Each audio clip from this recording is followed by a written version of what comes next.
What's up, everyone? Okay, so I got on Search Funder this morning and I saw this post at the top. I think it's an old post, maybe 11 months ago. Yeah, but it's still true today how to stand out to owners fatigued by search funds. As someone who does a lot of buy side work and talks to owners a lot, I thought I'd chip in here.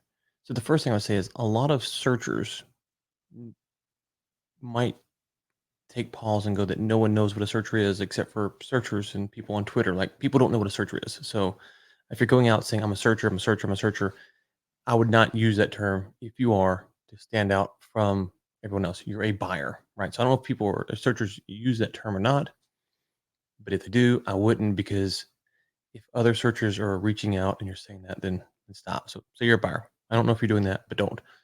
Second thing, don't use jargon with owners. I always joke I'm a redneck because I am, and I talk redneck to redneck. And these are big companies. Just spoke to an owner yesterday of a company that's doing $85 million a year. Guess what? Redneck to redneck. Keep it simple. It's not to say that owners aren't smart. They're very smart, but this is not what most of them think about or focus on. So keep it simple, keep it short. Third thing, talk to them with respect. They have what you want. Even if you don't buy it, they are where you want to be in life, owning a business that's getting asked about being acquired. That's what you want. So show them respect. Talk to them. When they say, "Man, my business does $1 million a year and 300,000 in net," go, "Wow, that's amazing. That's great." It might not be what you want in the sense of it might be too small, but guess what? At the end of the day, that is where you want to be. You want to be owning a business, buying a business that can do that or more. So show them respect. The next thing I would say is don't go in with a bunch of, "Hey, you need to this is about me. It's about me." It's about them. Try to help them because at the end of the day, when you think about, okay, well, they want to sell their business. Well, sometimes they're not in a spot to sell. So if it's a very quick qualification call you're trying to do or email trying to qualify them, it's not going to work. Take the time, take 10, 20, 30 minutes, talk to them and see if there's anything that you can do to assist them because you might not want to buy that business, but your buddy might or someone you know might. So if you're bringing forth a very much a checklist approach, that's not gonna work.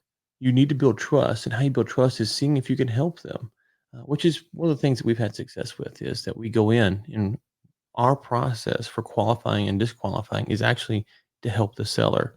Because if the seller wants what our buyer wants, then it's qualification. But that also means if the seller needs a loan and doesn't want to sell, that's their preference.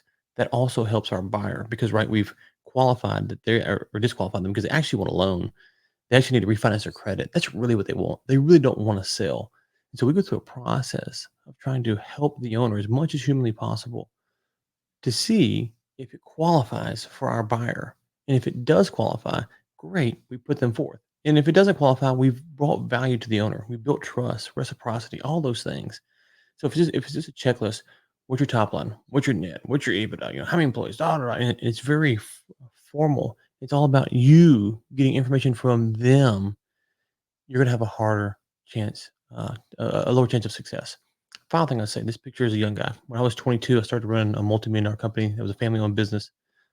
So I'm not anti young guy by any stretch of the imagination.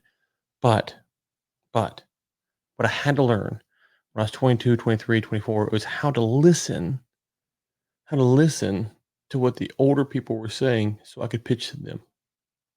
So if you think that you're super smart and you got, I'm not picking on this Colson guy, I don't know him, but if you think that you're super smart, you're God's gift to searching, and business owners should bow down to you, you're getting it wrong. Listen to what they say. And when you ask a question, listen to how they answer it. And if you ask five, six, seven owners the same question and none of them answer it the way that you think you should, then it doesn't matter how great your question is. You need to understand that the owners aren't thinking about things in the same way that you are. So, how you can get past this fatigue, if you will, and there's not as much fatigue as we probably think there is a is I'm not gonna repeat it. Is to do the things I mentioned in the video. Do that and let's talk then.